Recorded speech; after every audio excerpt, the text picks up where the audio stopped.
what's going on, guys? It's June 19th here, another one of my news updates for you guys. But before we get into all of this, I want to say thank you. Thank you all of you for your support on PayPal and Patreon and sharing my videos. It means a whole freaking lot to me, and I have some definite big plans for the future, so all of you are supporting me and helping me with that and grow this channel, grow this brand. So thank all of you. And then secondly, I know this isn't my normal whiteboard. I'll be back to that one in a couple days. I'm trying to write a little bigger so all of you guys can see. I'm filming this in 720p, so it's a little clearer on the YouTube.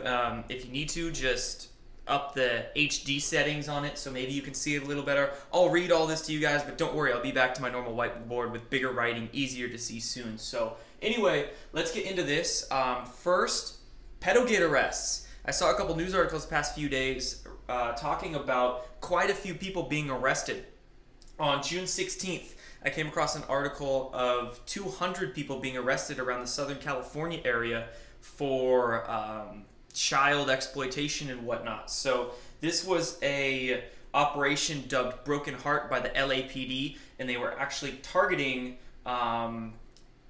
child predators using the internet because they dubbed June as being Internet Safety Month. And it's very interesting because this coincides with Jeff Sessions' speech to the 1,500 law enforcement officers that he gave in Atlanta just a week or two ago, because a primary focus of his speech was discussing internet safety and how the internet's been a very difficult way to track down these child predators because of all the encryption and the hiding they can do online. So that was just a very interesting connection. So it's as if that message kind of spread, and they're really targeting the internet as a way to take down some of the pedos. So that was very interesting. And then in Europe as well, there was about 133 people arrested around 26 different countries in Europe. In this article I just came across today. So that's pretty cool. I mean, not only here in America, but across the pond,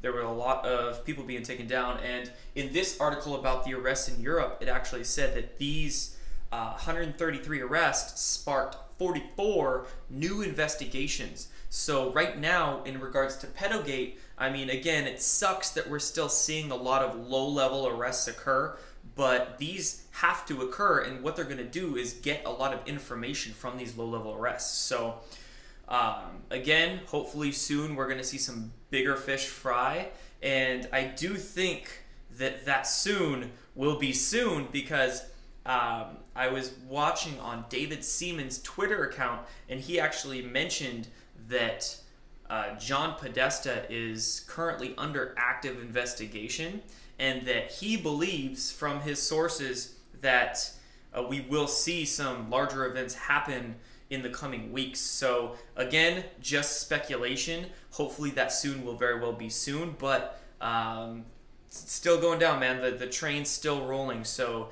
keep positive. Keep your thoughts positive on that situation.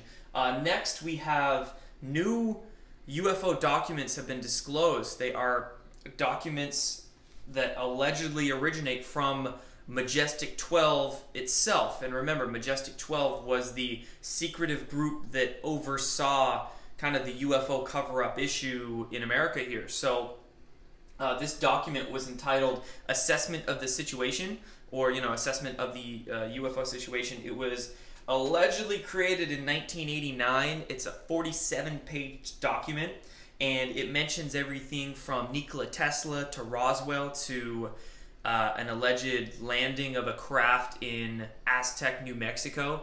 And what they said, what this document said about Tesla is actually pretty funny. It said that Tesla unknowingly used Earth's magnetic field to direct radio transmissions into space, and he unknowingly created a directed energy weapon, and that's what essentially ushered in the flying saucer age. So he sent this big transmission out into space, and he didn't know that he was essentially directing a giant energetic blast out into space, and the ETs essentially heard that and tried to contact him, but he didn't know what he was getting. So anyway, I'm going to link a couple articles. I'm going to link a couple a couple articles that analyze these documents down below from Dr. Michael Sala of Exopolitics, because he does a couple really good pieces dissecting all of this. So go check it out. And so far these haven't been shown really to be fake. We don't know again if they're real, but we're going to keep analyzing them. So go check them out. Really interesting stuff said in those documents. Then we get into the London terror attack. So this London terror attack was this, what the media says, this white guy or a white man, as they're framing it, basically drove a van into a bunch of Muslims in London. And London has seemed to be a very hot spot lately for these terror attacks. So what I'm really seeing with this situation is that the mainstream media is really trying to paint it as being a race war. Every article I've seen on this issue has really definitely pointed out that it was a white man that drove the van, and that it was the last day of Ramadan that he decided to do this attack on. So what I'm seeing is that the mainstream media is definitely trying to use this to fuel that race war, and we'll see what kind of fallout there will be in the UK from this. Again, with each false flag, which I do get the feeling that this is yet another false flag. There's always a problem, reaction, solution. So you have the problem, which the powers that be create, the reaction that the population gives, and they beg for a kind of solution that the powers that be have already pre-planned before the problem was even created by them in the first place. So we will see what kind of solution the powers that be are trying to offer with this one, whether it be them trying to take down the internet or whatever it may be. So keep your eye on that one. Or I should say, don't even worry about that one, and keep your eye on the next false flag that these powers that be will try to concoct. Next, this is a very interesting one that actually happened last week, but I just stumbled across it today, and that is labor cuts at a bunch of corporate media outlets. So this is awesome, let me tell you. But at a bunch of different corporate media outlets, from the Huffington Post to Time to NBC, they've each been laying off quite a few people at their respective corporations, and there's been hundreds of people at some of these companies laid off. So very good news that the fake news is going downhill. So that's good stuff. And then next we have the downed Syria jet. So of course, what is it, Monday now, just yesterday, the U.S. downed a Syria jet in Syria, and now Russia has actually responded today by saying that it will track every U.S. plane as being a potential target. But I definitely scratch my head around this one, and what I'm feeling lately in regards to the whole U.S. and Russia tensions thing, because remember we had, what was it, the Russia sanctions by the U.S. just late last week, and now we have a jet that was supposedly down. I mean, first of all, who gave the orders to shoot down the jet? That's what I want to know. Of course, a lot of media outlets are blaming this as being Trump's fault, but he's not there to give every beck and order to the military, so it wasn't necessarily Trump that shot down the jet. It was somebody within the military.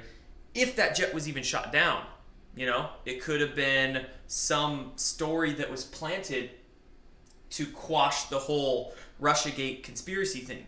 Because again, this kind of, you got to look behind the scenes, and this has kind of been the narrative that I've been running with for the last month or two.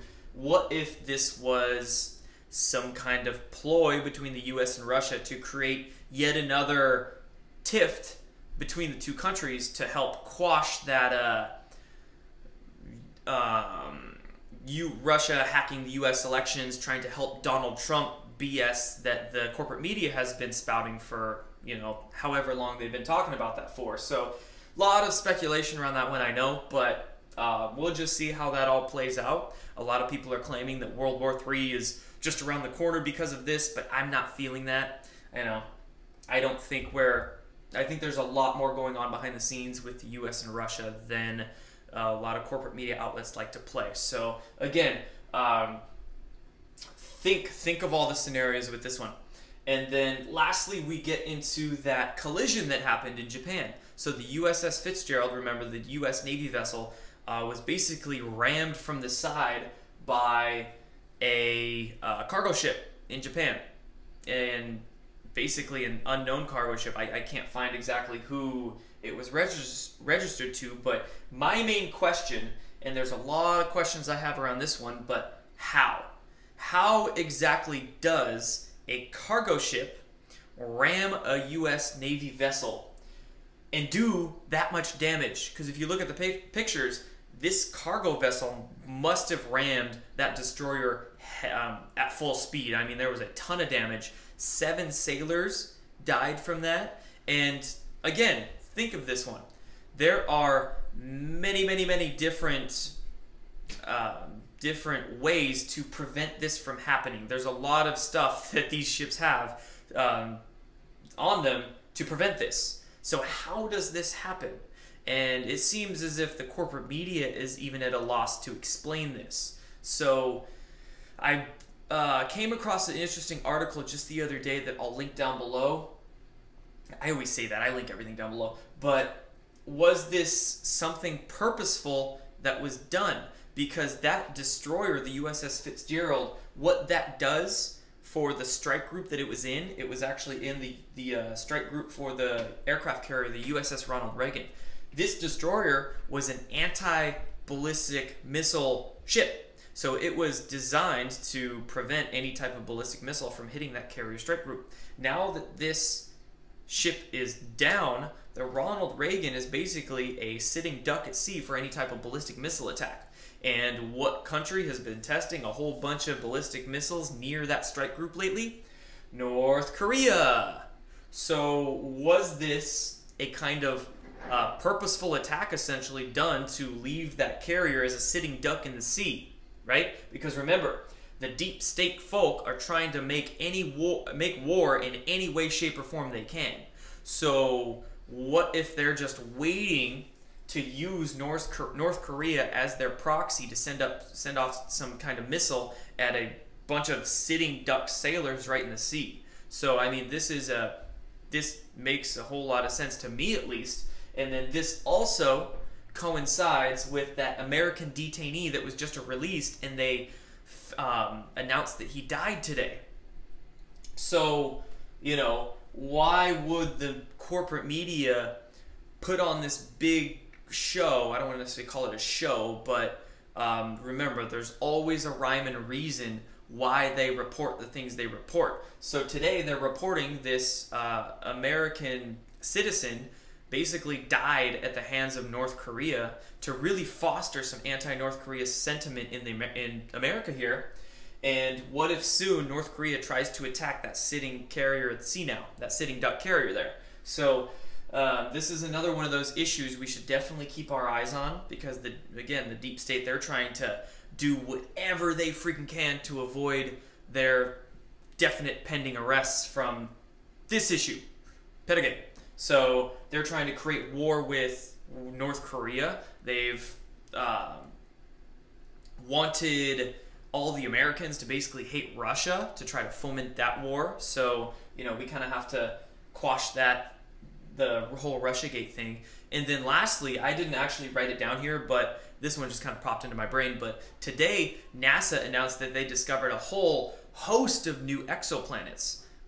And also, they just turned on, what was it, the Kepler telescope, and they're actually going to point it to look for exoplanets that might harbor alien life in our galaxy. So not only are the deep state folk trying to foment war to basically distract and get everybody off their tail from the impending arrests, but also what if they're setting up more stuff for a kind of like bait and switch disclosure?